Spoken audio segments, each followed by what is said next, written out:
सभी को नमस्कार। स्वागत है आपका हमारे YouTube चैनल पर। तो डियर स्टूडेंट, आज हम इस वीडियो में अध्यापन करने वाले हैं कक्षा 9 की पाठ्य पुस्तक हिंदी विषय की क्षितिज भाग 1, इसके पाठ संख्या 2 लहासा की ओर। इस पाठ का संपूर्ण सॉल्यूशन इस वीडियो में हम करने वाले हैं, यानी कि इस पाठ के जो अभ्यास के प्रश्न हैं इन प्रश्नों के उत्तरों का अध्यापन करेंगे। तो डियर स्टूडेंट, वीडियो को शुरू करने से पहले अगर आप हमारे चैनल पर नए हैं, चैनल को सब्सक्राइब जरूर कीजिएगा। तो बगैर समय को खराब करते हुए शुरू करते हैं पाठ 2 लहासा की ओर के प्रश्न उत्तर। सबसे पहले देखते हैं 1 नंबर प्रश्न। थोड़ला के पहले के आखिरी गांव पहुंचने पर भिखमंगी के वेश में होने के बावजूद लेखक को ठहरने के लिए उचित स्थान मिला, जबकि दूसरी यात्रा के समय भद्र वेश में भी उन्हें उचित स्थान नहीं दिला सका। क्यों? तो इसके जो उत्तर हम देखते हैं, उत्तर है गांव में ठहरने का उचित स्थान मिले या न मिलने पर कारण जो था यह है। 1 नंबर कारण है भिखमंगे के वेश में यात्रा करते समय लेखक के साथ सुमति था। वहाँ गांव में सुमति के जान पहचान के लोग थे, इस कारण उन्हें ठहरने के लिए अच्छी जगह मिल गई। नेक्स्ट है दूसरा कारण, दूसरी बार भद्र वेश में घोड़े पर सवार होकर आए थे। वहाँ पर शाम के समय लोग शराब पीकर नशे में अपना होश हवास खो देते थे। इस तरह की मनोवृत्ति के कारण लेखक को रहने का उचित स्थान नहीं मिला और उन्हें सबसे गरीब के झोंपड़े में ठहरना पड़ा। नेक्स्ट है आगे प्रश्न संख्या 2। उस समय के तिब्बत में हथियार का कानून न रहने के कारण यात्रियों को किस प्रकार का भय बना रहता था? तो इस प्रश्न का उत्तर देखते हैं हम। उस समय के तिब्बत में हथियार का कानून न रहने के कारण वहाँ के लोग लाठी की तरह पिस्तौल बंदूक लेकर घूमते थे। डकैत यात्रियों को मारकर उनका सामान लूट लेते थे। इस प्रकार यात्रियों को हर समय जान का भय रहता था कि कब उन्हें लूट लिया जाए या उन्हें मार न दिया जाए। नेक्स्ट प्रिय साथियों, प्रश्न संख्या 3। लेखक लडकोर के मार्ग में अपने साथियों से किस कारण पिछड़ गया? तो ये कुछ कारण हैं। तो लेखक है जो लडकोर के मार्ग में लेखक अपने साथियों से इस कारण पिछड़ गया क्योंकि सबसे प्रमुख कारण है, 1 नंबर पॉइंट लगा के आपको करना है, उसका घोड़ा जो था मंद गति से चल रहा था। जब लेखक उस पर जोर देता तो वह और सुस्त पड़ जाता था। नेक्स्ट 2 नंबर, एक जगह 2 रास्ते फूट रहे थे। लेखक गलत रास्ते पर 1.5-2 मील चला गया और फिर लौटकर सही रास्ते पर चला, जिससे वह पिछड़ गया। इस प्रकार जो कुछ कारण थे वो हमने देखे। अब आगे है प्रश्न संख्या 4। लेखक ने शेखर विहार में सुमति को अपने यजमानों के पास जाने से रोका, परंतु दूसरी बार रोकने का प्रयास क्यों नहीं किया? तो इस प्रश्न का उत्तर हम देखते हैं। वह अपने यजमानों के पास जाना चाहते थे। मैंने सोचा यह तो हफ्ता भर उधर ही लगा देंगे। लेखक ने उनसे कहा कि जिस गांव में ठहरना हो उसमें भले ही गंडे बांट दो, मगर आसपास के गांव में मत जाओ। लेकिन दूसरी बार रोकने का प्रयास इसलिए नहीं किया क्योंकि बाद में उन्हें एक अच्छे खासे मंदिर में 103 हस्तलिखित पोथियाँ रखी हुई थी। एक एक पोथी 15-15 शेर से कम नहीं थी। जब लेखक पुस्तकों के भीतर उलझ गया तब उसने सुमति को यजमानों के पास जाने से नहीं रोका। साथियों, वीडियो थोड़ा बड़ा हो सकता है, लेकिन आपसे रिक्वेस्ट है वीडियो को पूरा देखें, आप स्किप करके नहीं देखें। और हाँ, वीडियो को लाइक जरूर कीजिए। तो अगला प्रश्न संख्या 5 देखते हैं। अपनी यात्रा के दौरान लेखक को किन कठिनाइयों का सामना करना पड़ा? तो यहाँ पर उत्तर है, अपनी यात्रा के दौरान लेखक को मुश्किलें तो हुई, जैसे पहले उन्हें ठहरने के लिए कोई स्थान नहीं मिला, फिर वह रास्ता भी भटक गया, उन्हें धूप में भी चलना पड़ा, सामान पीठ पर भी उठाना पड़ा। आगे है प्रश्न 6। प्रस्तुत यात्रा वृत्तांत के आधार पर बताइए कि उस समय का तिब्बती समाज कैसा था? तो इसका उत्तर हम देखते हैं। वहाँ के घर कुछ आबाद दिखाई पड़ते थे। वहाँ जात पात छुआछूत का सवाल ही नहीं है और न औरतें पर्दा करती हैं। वे भिखमंगों को घर के अंदर चोरी के डर से नहीं आने देते। घर की बहुएं बाहर से चाय देती थी। लोग भांग पीकर मदहोश रहते थे। नेक्स्ट साथियों, प्रश्न संख्या 7। मैं अब पुस्तकों के भीतर था, नीचे दिए गए विकल्पों में से कौन सा इस वाक्य का अर्थ बताता है? तो यहाँ पर जो है ऑप्शन है, लेखक पुस्तकें पढ़ने में रम गया। ख, लेखक पुस्तकों के शेल्फ के भीतर चला गया। ग, लेखक के चारों ओर पुस्तकें ही पुस्तकें थी। घ है, पुस्तक में लेखक का परिचय और चित्र छपा था। तो इसका उत्तर है लेखक पुस्तकें पढ़ने में रम गया। सही उत्तर है क। नेक्स्ट है प्रिय विद्यार्थियों, अगला रचना और अभिव्यक्ति से संबंधित क्वेश्चन देखते हैं। 8 नंबर प्रश्न है, सुमति के यजमान और अन्य परिचित लोग लगभग हर गांव में मिले। इस आधार पर आप सुमति के व्यक्तित्व की किन विशेषताओं का चित्रण कर सकते हैं? तो इस प्रश्न का उत्तर हम देखते हैं। इससे सुमति के कुशल व्यवहार का पता चलता है। उसकी कई लोगों के साथ जान पहचान थी। वे ठंडे स्वभाव के व्यक्ति थे। हालांकि उन्हें गुस्सा आ गया था, लेकिन उतनी ही जल्दी शांत भी हो जाते थे। नेक्स्ट है आगे 9 नंबर प्रश्न, हालांकि उस वक्त मेरा भेष ऐसा नहीं था कि उन्हें कुछ भी ख्याल करना चाहिए था। उस वक्त कथन के अनुसार हमारे आचार व्यवहार के तरीके वेशभूषा के आधार पर तय होते हैं। आपकी समझ से ये उचित हैं अथवा अनुचित विचार व्यक्त करें। तो इस प्रश्न का जो आंसर है, हाँ, यह कथन किसी हद तक सत्य ही है, क्योंकि हम यही सब तो आज तक देखते आए हैं कि जब भी हम कहीं बाहर जाते हैं, सामने वाला हमसे उसी किताब से बात करता, हिसाब से बात करता कि जैसे हमने कपड़े पहने हुए, वेशभूषा से ही विचार लगाते हैं कि ये अमीर हैं या गरीब, ऊंची जाति का है या नीची जाति का, जो कि पूर्णतः अनुचित हैं। नेक्स्ट है प्रश्न संख्या 10, यात्रा वृत्तांत के आधार पर तिब्बत की भौगोलिक स्थिति का शब्द चित्र प्रस्तुत करें। वहाँ की स्थिति आपके राज्य शहर से किस प्रकार भिन्न है?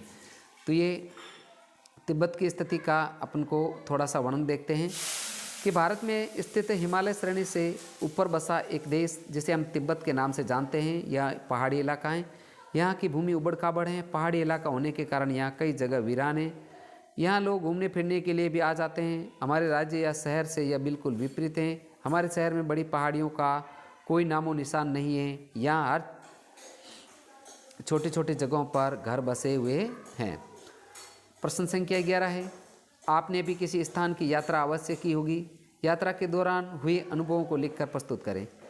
तो यहाँ पर आपको अपने यात्रा का अनुभव लिखना है। तो हमने यहाँ पर लिखा है कि बीते दिनों ही हमने मनाली की यात्रा की। यहाँ लोग घूमने फिरने के लिए आते हैं। यहाँ के लोग अंडे और मैगी का खाना बहुत ज़्यादा पसंद खाते हैं क्योंकि ठंड में यह खाना उनके लिए एक ज़रूरत की तरह काम करता है। ऐसा सब हमें वहाँ प्रतीत हुआ। जगह जगह ठहरने की सुविधा उपलब्ध है। कुछ झूले इस प्रकार के हैं जिनसे जान का खतरा भी हो सकता है। हमने वहाँ ऐसा कोई काम नहीं किया। नेक्स्ट है आगे प्रश्न संख्या 12, यात्रा वृत्तांत गद्य साहित्य की एक विधा है। आपकी इस पाठ्य पुस्तक में कौन कौन सी विधाएँ हैं? प्रस्तुत विधा उनसे किन मायनों में अलग है? तो 12 नंबर प्रश्न का जो आंसर हम देखते हैं, इस पाठ्य पुस्तक की कहानी में 2 बेलों की कथा, लहासा की ओर, यात्रा वृत्तांत, सांवले सपनों की याद, रेखा चित्र, एक तोता और मैना, निबंध के रूप में कुछ विधाएँ दी गई हैं। सब अपने अपने रूप अलग हैं। किसी में कवि ने व्यक्तियों की यात्रा के बारे में बताया है, तो कहीं पहाड़ों के इलाकों के बारे में, कहीं कोई सपनों में खोया है, तो कोई अपने बचपन के दिनों में।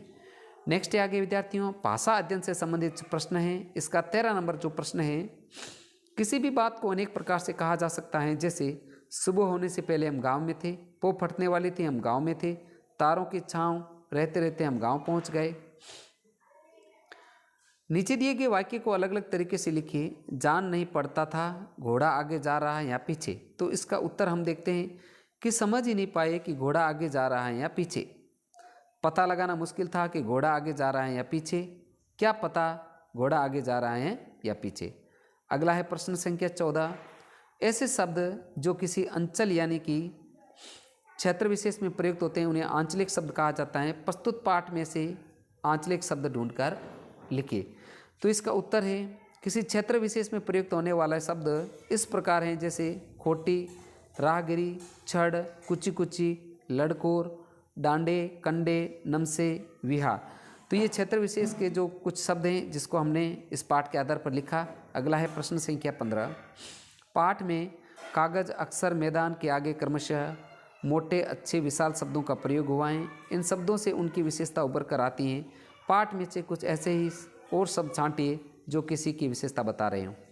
तो इसका उत्तर है अच्छा मंदिर, रंग बिरंगे कपड़े, गर्मा गर्म, विशाल मैदान, ललाट धूप, फौजी, मोटे कागज, अच्छे अक्षर, छोटे छोटे लालच। ये कुछ जो शब्द हैं, जो विशेषता बता रहे हैं, आगे है पाठ्येतर सक्रियता।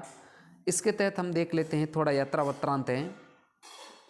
यह यात्रा राहुल जी ने 1930 में की थी। आज के समय में यदि तिब्बत की यात्रा की जाए तो राहुल जी की यात्रा से कैसे भिन्न होगी? क्या आपके किसी परिचित को घुमक कड़ी या शौक है? उसके शौक की, उसकी पढ़ाई, काम आदि पर क्या प्रभाव पड़ता होगा? लिखें। अपठित गद्यांश को पढ़कर दिए गए प्रश्नों के उत्तर दीजिए। तो यहाँ पर एक गद्यांश है, उसको हम अच्छे से पढ़ लेते हैं। आम दिनों में समुद्र किनारे इलाके बेहद खूबसूरत लगते हैं। समुद्र लाखों लोगों को भोजन देता है और लाखों लोग इससे जुड़े एक दूसरे कारोबार में लगे हैं। दिसंबर 2004 के सुनामी या समुद्री भूकंप से उठने वाली तूफानी लहरों के प्रकोप ने एक बार फिर से साबित कर दिया कि कुदरत की यह देन सबसे बड़े विनाश का कारण भी बन सकती है। आगे है प्रकृति कब अपने ताने बाने को उलट कर रख देगी, कहना मुश्किल है। हम उसके बदलते मिजाज को उसका कोप कह लें या कुछ और, मगर यह अबूझ पहली अक्सर हमारे विश्वास के चितड़े कर देती हैं और हमें यह एहसास करा देते हैं कि हम एक कदम आगे नहीं, 4 कदम पीछे हैं।